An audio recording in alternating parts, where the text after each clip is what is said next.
Greba orokorraren antolatzaileok jendeak deialdi honen aurrean oso jarrera positiboa azaltzen ari dela argi eta garbi ikusi izan dugula, eta horren alden gure poztasuna ere azaldu nahi dugu, eta ikusten da ere bai eskualde honetan enpresetan egiten ari garen asanbladen emaitzak ikaragarriak izaten ari direla, nik historikoa direla ere esango nuke, eta martxoak 29ko greba orokorrak jarraipen arrakastatsu bat izango dela, nik uste dut argi eta garbi izango dela, ez hori aurre ikusten dela oso argi. Aipatzearren, emango ditu datu batzuk, hasteko enpresa esanguratsuenetariko batzuk, ze emaitzak edo izan du diren, ezta? Bai Goierrin eta bai Urola Garaian. Esatearren adibidez, CAF enpresan, grebaren aldeko bozkak 1142, aurka 18, bozka txuriak 19, portzentaia aldekoa 96,86. Indar 340 alde, 8 aurka, 1 txuri, 184 alde. Jaso itxasondo 92 alde, 0 aurka, 0 txuri, 101 alde. Ziele Gazpi, 179 alde, 5 aurka, 2 txuri, 196,84 alde. Carrefour 90 alde, 6 aurka, 2 txuri, 191,84 alde. Bellota 228 alde, 12 aurka, 0 txuri, 195,2 alde. Orbegozo Zumarraga 206 alde, 4 aurka, 5 txuri, 196 alde. Horrela jarraitu genezake denbora askotan, baina pixka bat enpresa handienen emaitzak behintzat bai emanei genituela.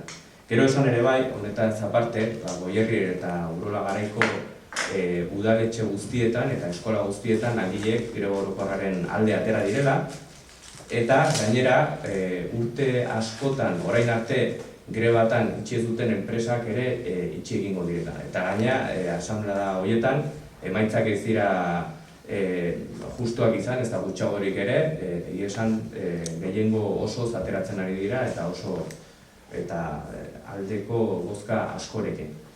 Eta nik uste dut bukatzeko datuekin, pixka bat esan Goierri eta Urola Garaian enpresa guztien datuak orokorrean hartuta, hauek batuta datuak ere atera ditugula, ezta? Eta asanbladetan parte hartu duten langileen kopurua oraingoz behintzat, izan ere gaur eta bihar oraindik asanblada gehiago egingo dira, baina dauzkagun datuak momentu honetan dira parte hartu duten langileak 5.124, grebaren alde 4.680, aurka 321 eta bozka txuriak 110. Honek esan nahi du grebaren alde oraingoz 180tik gora daudela, 181,55 zentuzen ere. Eta datuekin pixko bat, amaituta ez da, gero aizan jarretiko dut.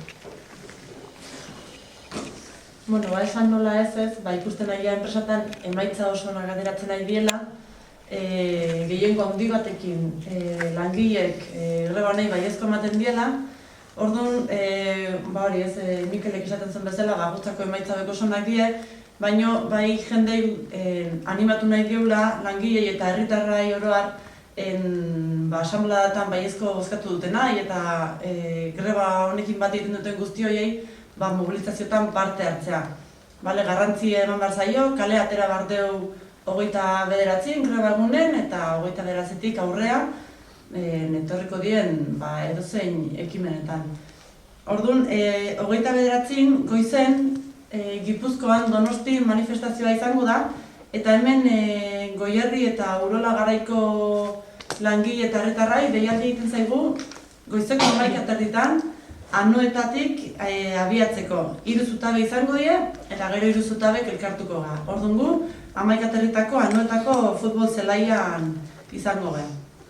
Eta arratsalden berriz, eskualde bakoitzetan izango die manifestazioak, eta hemen Urretxun izango da 6:30. Beraz, animatzea da nahi, mobilizazioetan parte hartzea, kale ateratzea, eta reforma honei ezezkoa esan eta alternatiban alde borrukatzea.